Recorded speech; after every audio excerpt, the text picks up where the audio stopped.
Assalamualaikum warahmatullahi wabarakatuh. Selamat pagi, Om Swastiastu. Salam sejahtera bagi kita semua. Masih bersama Bu Loha di mata pelajaran sejarah. Nah, kalau minggu lalu kita belajar tentang peradaban Mesopotamia yang ada di Asia, hari ini kita akan jalan-jalan ke Afrika. Kita akan membahas tentang peradaban kuno dunia, yaitu peradaban Mesir kuno. Nah, kalau kita berbicara tentang Mesir, pasti pemikiran kita sama. Yang kita pikirkan yang pertama itu pasti adalah piramida dan juga Sphinx. Kemudian pasti tentang mumi. Nah, peradaban Mesir itu ada di mana sih? Jadi peradaban Mesir itu ada di lembah Sungai Nil Mesir, tepatnya ada di benua Afrika. Dan perlu teman-teman tahu, peradaban Mesir kuno itu berlangsung lama dan periodenya itu dibagi-bagi. Namun kita tidak akan membicarakan pembagian periode itu. Kita akan membahas secara umum tentang peradaban Mesir kuno. Nah, peradaban Mesir kuno itu didukung oleh beberapa suku atau beberapa masyarakat. Nah, di antara masyarakat yang ada di lembah Sungai Nil itu ada beberapa yang terkenal. Di antaranya yang pertama itu adalah suku bangsa Badari yang berada di Mesir Hulu. Nah, mereka itu masyarakatnya itu terkenal dengan masyarakat yang ahli dalam membuat keramik, peralatan batu, dan juga penggunaan tembaga. Dan guci bergambar ini adalah salah satu bukti peradaban mereka yang luar biasa. Kemudian masyarakat lainnya yang terkenal dari masyarakat peradaban pendukung lembah Sungai Nil itu adalah masyarakat Nakada atau ada di Mesir Hilir. Nah, masyarakatnya itu terkenal dengan masyarakat yang ahli dalam bidang pertanian dan juga pengembang gerabah. Nah, kemudian gerabah itu kan dari tanah liat, bahkan mereka membuat hieroglif itu huruf untuk menghitung yang namanya hasil panen, dan dibuatlah untuk mencatat hasil panen di atas tanah liat yang dikenal dengan nama hieroglif ini. Kemudian sampai pada akhirnya ada seorang raja bernama Menes, di mana dia menyatukan seluruh masyarakat yang ada di lembah Sungai Nil. Kemudian mereka dipersatukan ke dalam satu dinasti, yaitu yang dikenal hari ini sebagai Mesir kuno, seperti itu. Dan ini adalah Platnermer yang menjadi bukti bahwa Menes telah mempersatukan seluruh masyarakat yang ada di lembah Sungai Nil. Kemudian pada masa pemerintahan ketika sudah dikenal nama Firaun. Jadi Firaun itu bukan nama orang ya. Firaun itu adalah gelar seorang raja, seperti itu. Jadi raja kalau di Mesir kuno itu disebut sebagai Firaun, seperti itu. Nah, kemudian ibu kota setelah dipersatukan oleh Menes, ibu kotanya itu dipindahkan ke Memphis. Kenapa? Ini untuk memudahkan para Firaun melakukan pengawasan bagi kegiatan pertanian ataupun perdagangan. Kemudian Firaun itu mengatur segala sesuatu berkait dengan kekuasaan tanah, pekerja, sumber daya alam, segala sesuatu yang berkaitan dengan pertumbuhan dan juga peradaban Mesir kuno. Kemudian ada dikenal juga nama wasir. Wasir itu jadi kayak pengawas gitu ya. Jadi mereka itu kayak gubernur. Mereka itu tugasnya adalah melakukan pengumpulan pajak, mengatur irigasi, mengumpulkan hasil panen, mengawasi proyek pembangunan dan juga menjaga keamanan. Nah, ini nanti yang akan diserahkan dan juga dilaporkan kepada Firaun. Kemudian ada beberapa orang yang memiliki hak istimewa atas tanah yang ada di Mesir, yaitu adalah ses atau juru tulis dan juga penjaga kuil. Kenapa juru tulis? Karena mereka itu yang nanti akan menjadi pengawas atas kegiatan pertanian, kayak panennya berapa, hasilnya berapa, apa yang harus ditanam dan sebagainya. Kemudian kenapa penjaga kuil juga diberi hak istimewa atas tanah? Ini karena kepercayaan para raja-raja Firaun yang menganggap ketika mereka mati, mereka juga harus tetap dihormati dengan membuat kuburan-kuburan mewah untuk mereka ketika mati. Makanya kayak setiap Firaun itu pasti punya namanya piramida sendiri. Jadi di Mesir itu tidak hanya ada satu piramida ya, tapi ada sekitar 12 atau 13 piramida yang bisa kita nikmati hari ini, dan itu adalah makam-makam raja-raja atau makam-makam Firaun penguasa Mesir. Jadi setiap Firaun yang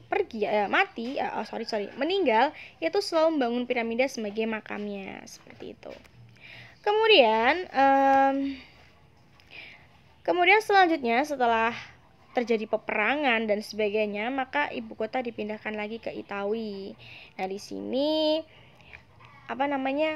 ada gubernur. Jadi kan tadi kayak nomark atau gubernur itu kan diberi atas hak istimewa. Kalau juru tulis dan penjaga kuil kan hak istimewanya tanah. Kalau nomark atau gubernur itu kan hak istimewanya mengawasi. Nah, karena mereka itu melakukan yang namanya pengumpulan pajak, pengumpulan hasil panen. Nah, ini kesempatan mereka untuk memperkaya diri. Sampai akhirnya mereka itu tidak mau patuh lagi terhadap Firaun karena mereka lebih kaya daripada Firaun. Akhirnya terjadi pemberontakan di beberapa tempat sehingga pada akhirnya Mesir kembali terpecah seperti itu. Kemudian baru nanti pada masa Amenhotep II, Mesir itu kembali dipersatukan.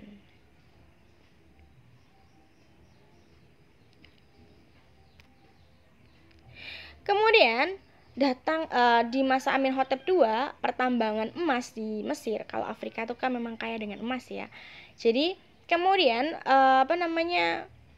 datang bangsa-bangsa Asia, yaitu yang dikenal dengan nama bangsa Hyksos. Mereka itu berasal dari kawasan Assyria. Nah, mereka itu bermigrasi ke kawasan Mesir untuk bekerja sebagai pegawai tambang. Namun pada akhirnya ini menjadi senjata makan tuan, di mana bangsa Hyksos itu malah akhirnya menjadi penguasa atas Mesir. Jadi saat itu di Mesir itu sedang terjadi bencana banjir besar. Ditambah bangsa Hyksos melakukan namanya penyerangan terhadap masyarakat Mesir, sehingga sudah mengatasi masalah banjir, mereka masih harus sudah diserang sampai pada akhirnya ya sudah Mesir dikuasai oleh bangsa asing Asia, yaitu bangsa Hyksos. Kemudian barulah nanti pada masa Thebes berhasil mengusir masyarakat Hyksos, dan kemudian di masa Ahmose I mereka baru bisa mengusir Hyksos. Jadi gini, pada masa Raja Firaun Thebes, bacanya gimana nanti kalian bisa cari di Google ya.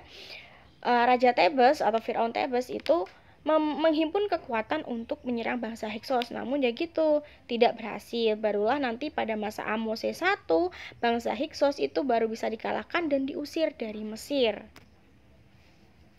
Kemudian di masa akhir ini ada raja yang menganggap dirinya itu seperti dewa. Nah, dia itu menyuruh masyarakat Mesir itu untuk menyembah satu dewa, yaitu dewa matahari yang dikenal dengan nama dewa Aten. Kemudian Akhenaten ini menganggap dirinya adalah dewa. Nah, karena dia lebih fokus terhadap keinginannya untuk disembah, maka Mesir akhirnya diserang oleh bangsa asing lagi.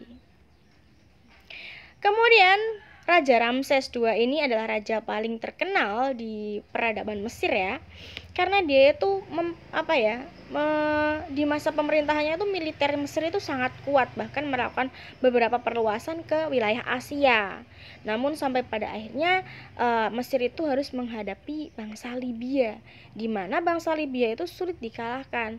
Sampai pada akhirnya tercapai kesepakatan bahwa Mesir atau di bawah pemerintahan Ramses II, Mesir itu akan melepaskan Suriah dan juga Palestina kepada Libya. Barulah bangsa Libya mau mengalah.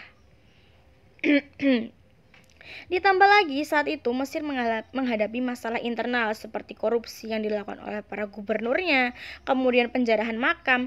Jadi makam-makam Firaun itu tuh sangat mewah ya, dipenuhi dengan emas. Ininya ya kayak mereka percaya ada kehidupan setelah mati, seperti itu. Nah, barang-barang mewah yang ada di makam ini dicuri oleh masyarakat. Kemudian banyak kerusuhan karena kelaparan tadi. Kemudian para pendeta-pendeta yang ada di kuil Amun itu malah memperkaya diri mereka.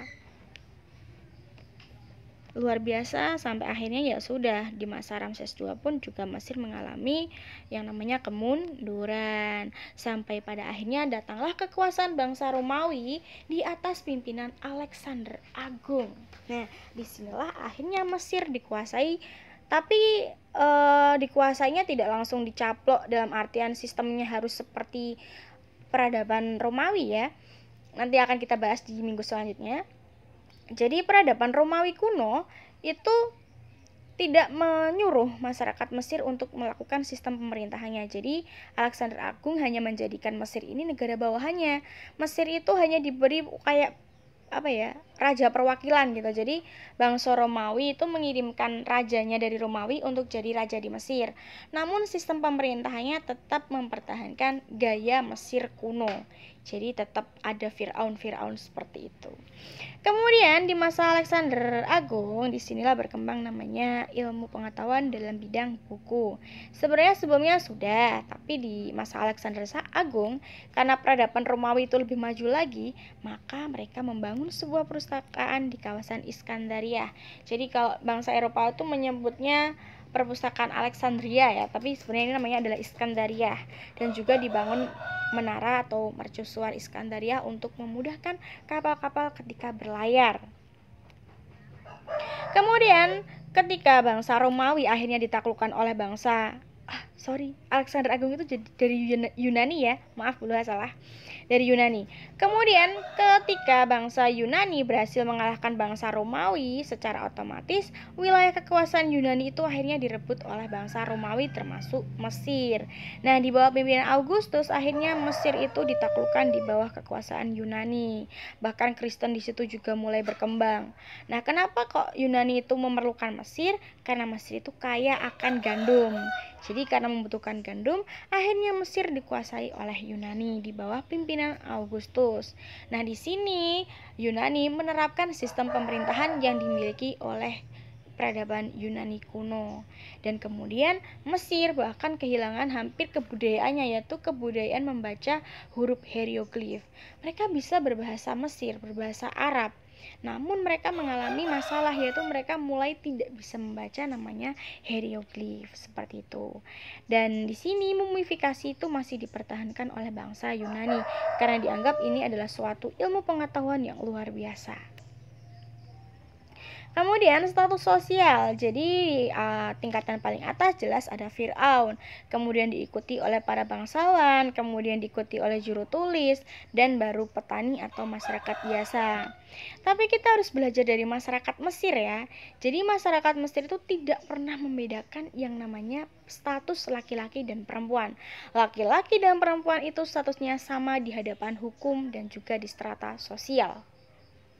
Makanya nanti kalau di zamannya Mesir itu ada namanya Cleopatra, yaitu ratu perempuan seperti itu. Kemudian ekonominya jelas pertanian. Pertanian ini nanti akhirnya pasti adalah pelayaran yang sampai ke Anatolia. Dan mereka tuh mengenal sistem pembagian musim bertani. Itu yang pertama adalah musim banjir. Jadi ketika banjir itu kan membawa lumpur. Nah, lumpur ini yang nanti menjadikan di sekitar lembah sungai Nil itu menjadi subur. Kemudian baru nanti ditanam atau masa peret. Kemudian barulah nanti itu memasuki masa panen yang dikenal dengan semu, seperti itu. Kemudian bagaimana dengan sosial agama? Jadi kehidupan sosial masyarakat Mesir itu sangat suka membuat patung untuk menggambarkan kehidupan keseharian masyarakat Mesir. Makanya kayak Firaun juga ada patungnya, Sphinx juga pakai patung, kemudian di piramida, mau masuk piramid juga ada patung di kanan kirinya. Intinya masyarakat Mesir sangat suka membuat patung.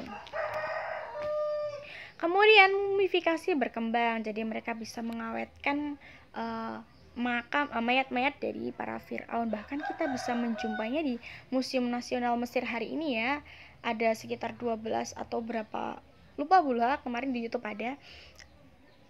Bahkan kita bisa melihat makam musuh Nabi Musa, Firaun, yang diperkirakan adalah Ramses II di Museum Nasional Mesir seperti itu. Karena maraknya pencurian atau penjarahan di makam-makam raja-raja, makam-makam Firaun, akhirnya pemerintah Mesir itu memutuskan untuk memindahkan mumi-mumi ini ke Museum Nasional seperti itu. Kemudian masyarakat Mesir itu sering sekali terlibat dalam peperangan. Kenapa? Karena tadi banyaknya suku bangsa, sehingga ya udah terjadi konflik hampir setiap hari seperti itu. Kemudian masyarakat Mesir itu juga memelihara hewan pertanian seperti kerbau, sapi, dan kawan-kawan. Nah, kemudian mereka untuk agamanya itu menyembah banyak dewa ya. Nah, sampai pada akhirnya peninggalan Mesir kuno. Sebenarnya ada banyak peninggalan masyarakat Mesir kuno, namun yang paling terkenal itu jelas yang pertama adalah heliogrif. Heliogrif, kalau kalian pernah melihat Night at the Museum ya, kan bisa melihat ini. Kemudian ada makam-makam mewah milik para Firaun. Kemudian ada piramida makam para Firaun. Kemudian ada mumifikasi, dan ada Sphinx seperti itu. Jadi itulah tentang peradaban Mesir kuno. Terima kasih untuk hari ini, kita akhiri. Wassalamualaikum warahmatullahi wabarakatuh.